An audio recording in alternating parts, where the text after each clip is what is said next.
नरम बदे हो जैसे फूलवा गुलाब हो के बेआकुल मनवा कर जनी खराब हो।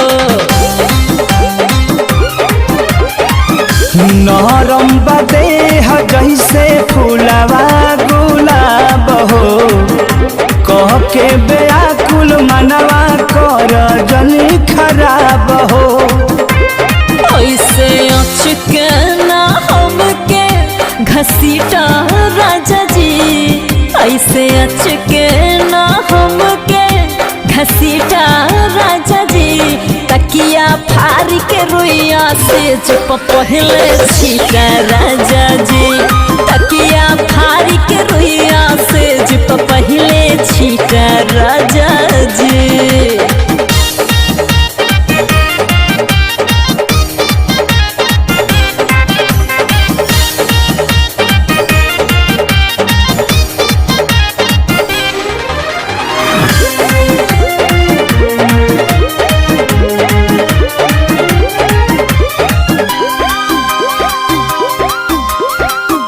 नया उमार बाट लजियो बालागत काबा भैल की लैटियो नैखे भागत। काहेला जालुआ वसीना से सट के प्यारी कलयाज नागिन जैसे लिपट के। झूठे नहीं आके सांप जानी पीटा राजा जी, झूठे नहीं आके सांप जानी पीटा राजा जी। तकिया फाड़ के रोइया से चुप पहले छीटा राजा जी, तकिया फाड़ के रोइया से चुप पहले छीटा राजा जी।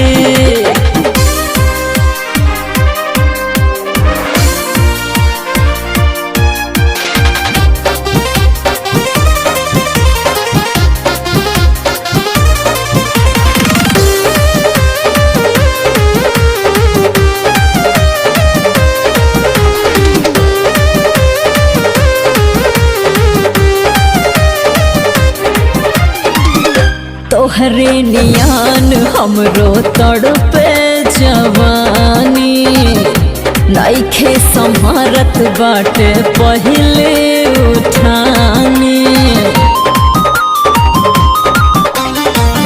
जवन बाटे दिल में इजहार कल गोरी, मोहब्बत के दरिया आज पार कल गोरी।